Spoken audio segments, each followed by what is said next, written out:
Welcome back to Why Gaming on some more Nightingale. Today we're going to be talking about the reviews. There's been a pretty much downsurge in the mixed reviews for Nightingale, which is bad news. A lot of these reviews are unwarranted, unfortunately. There are a few in there with some decent criticisms on how the team can improve the game, and I completely agree with those.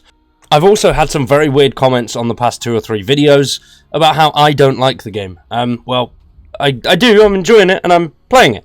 But if you are a fan of Nightingale, subscribe to the channel and stick around for much more Nightingale content. If you're a fan of survival games, also fondle those buttons, I greatly appreciate it. Survival is mainly what we cover here. We'll be going over Sons of the Forest patch notes tomorrow when the game actually releases into its 1.0 version. I'm very excited for that. So if you are a fan of survival stuff, stick around and subscribe. Nightingale is currently sitting at a 54% of the 3,511 reviews being positive. So, that's 46% negative. And the game was released a little over 24 hours ago.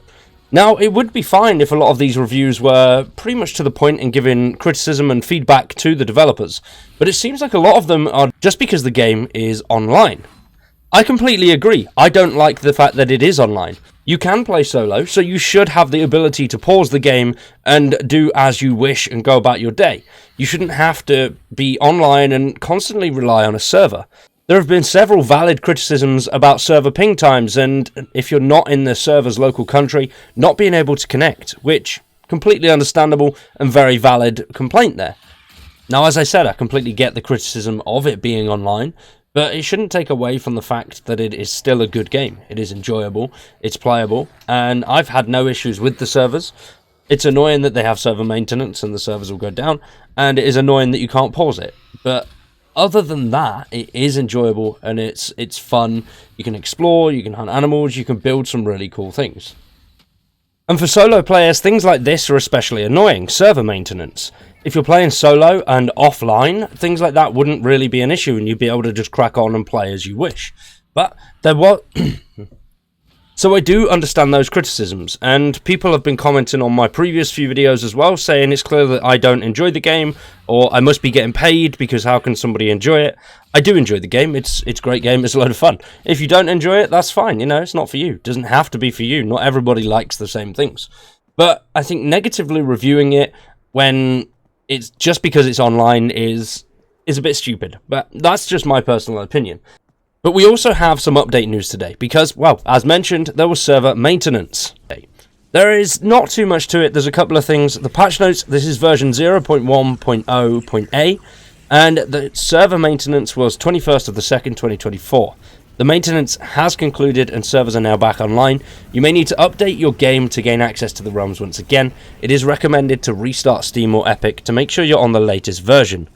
They've now addressed issues of running out of GPU memory error on graphic cards that exceed the minimum specs. Players should now also be able to rebind inputs to the arrow keys, which we've already gone over that one, and pressing Tab and I together will no longer crash the game. We continue to look forward to your feedback and reports. Thank you for your patience throughout this early access journey. Now, going back to the reviews, it is very disappointing. I do think if you have a valid criticism, then that'd be great. Put it forward to the team and then they can work on something.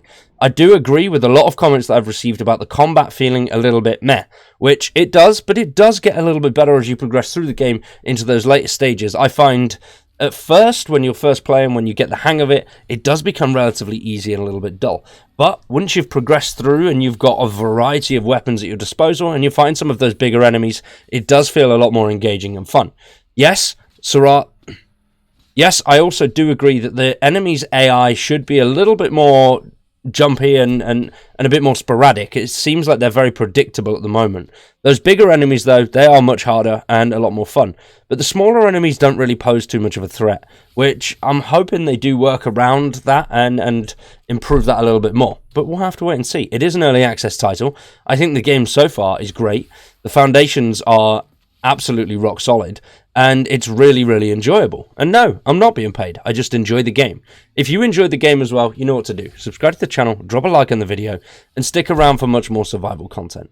But now we're going to wrap that one up there. Hopefully you've enjoyed. If you do have any feedback and things that you want to see in the game, let me know down below in the comments. I'd love to see what people are looking for in Nightingale and what they're more interested in for the future of the game. Let me know down below. I've been Wad, you've been awesome, thanks for watching, and we'll see you in the next one.